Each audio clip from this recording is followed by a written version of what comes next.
एक पक्षी की समझ और वास्तविकता की विडंबना पर आधारित ऑस्कर वाइल्ड की कहानी प्रेम का रंग। शाहबलूत वृक्ष की टहनियों में घोंसले में बैठे बुलबुल ने एक युवा को रोते हुए सुना। पत्तों की ओट से झांक कर देखा और हैरान हो गई। उसकी सुंदर आंखों में आंसू थे।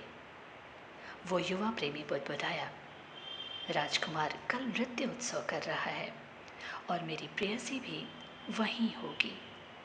अगर मैं उसे लाल गुलाब ला दूं तो वो सुबह तक मेरे साथ नाचेगी। चूंकि मेरे उद्यान में कोई लाल गुलाब नहीं है, इसलिए मैं अकेला बैठा रहूँगा और वो मेरे पास से गुजर जाएगी मुझे देखे बिना, और मेरा दिल टूट जाएगा। कहकर उसने खुद को घास पर पटक लिया, अपना चेहरा हथेलियों में छिपा लिया और रोने लगा। ये रो क्यों रहा है? एक नन्ही हरी छिपकली ने पूछा। धूप की किरण पर हवा में तैरती तितली और नन्हे गुलबहार फूल ने फुसफुसाकर अपने पड़ोसी के कान में भी यही सवाल पूछा। वो लाल गुलाब के लिए रो रहा है, बुलबुल ने कहा।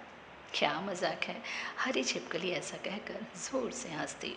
लेकिन बुलबुल जानती थी उस दुख का रहस्य। वो चुपचाप प्रेम के रहस्य के बारे में सोच रही थी और फिर उड़ गई। घास वाले मैदान के ठीक बीच में गुलाब का पौधा था। पौधे को देख बुलबुल उसकी टहनी पर बैठ गई। मुझे एक लाल गुलाब दे दो और बदले में मैं तुम्हारे लिए सबसे मधुर गीत गाऊंगी। पौधे ने इनकार में सिर हिला दिया और कहा, मेरे गुलाब सफ़ेद हैं, लेकिन तुम मेरे भाई के पास जाओ, वो उस छात्र की खिड़की के नीचे उगा है। उस पौधे ने भी इनकार में सिर हिला दिया और बताया, सर्दी ने मेरी शिराओं को जमा दिया है और तूफान ने टहनियाँ तोड़ दी हैं। अब पूरे साल मुझ पर गुलाब नहीं खिलेंगे। बुलबुल चिल्लाई, क्या कोई उपाय नहीं कि मुझे एक लाल गुलाब मिल सके? उपाय है, लेकिन बहुत भयानक। उस फूल को तुम्हें चांदनी रात में अपने संगीत से रचना होगा और अपने हृदय के रक्त से सींचना होगा। जब तक मेरे कांटे तुम्हारे रक्त से सिंचित नहीं हो जाते, तब तक ये गुलाब तैयार नहीं होगा। बुलबुल बुदबुदाई, लाल गुलाब के लिए मृत्यु एक बड़ा सौदा है, परंतु जीवन से बेहतर है प्रेम। और फिर मनुष्य के दिल की तुलना में एक पंछी का दिल है भी क्या? वो उसी उपवन में लौट आई। छात्र अभी भी घास पर लेटा हुआ रो रहा था। बुलबुल बोली, खुश हो जाओ, तुम्हें लाल गुलाब मिल जाएगा। मैं उसे चांदनी रात में संगीत से रचूंगी और अपने हृदय के रक्त से सींचूंगी। बदले में तुम ऐसे ही सच्चे प्रेमी बने रहना, क्योंकि प्रेम दर्शन शास्त्र से अधिक समझदार है। शाहबलूत पेड़ गुलाब लाने की कीमत जानकर उदास हुआ, क्योंकि वो बुलबुल का बहुत बड़ा प्रशंसक था। उसने फुसफुसाकर कहा, मेरे लिए एक अंतिम गीत गा दो। तुम्हारे चले जाने के बाद मैं अकेला हो जाऊंगा। जब बुलबुल गा चुकी तो छात्र उठा और लिखने लगा।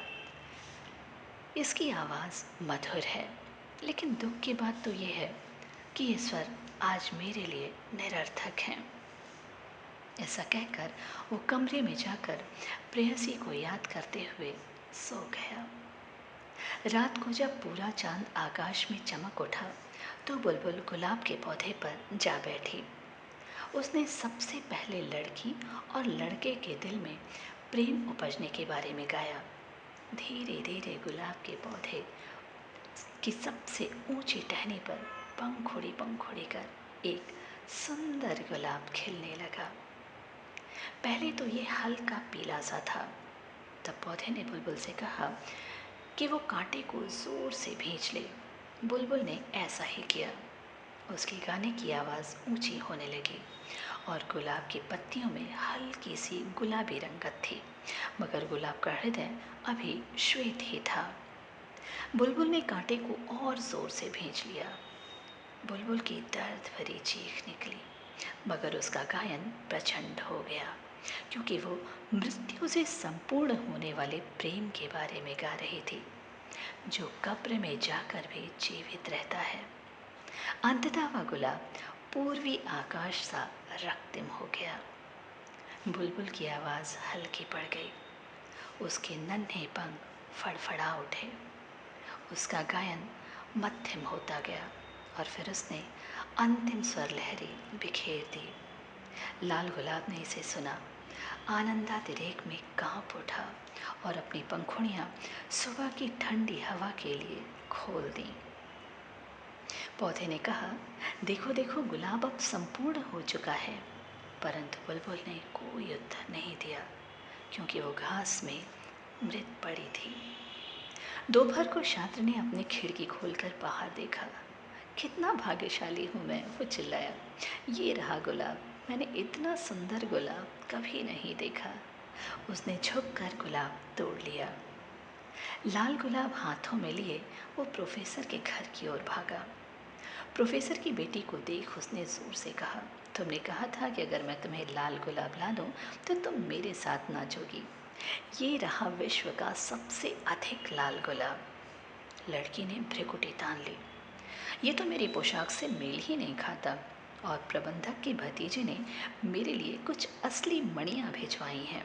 सब जानते हैं कि मणियाँ फूलों से ज़्यादा कीमती होती हैं।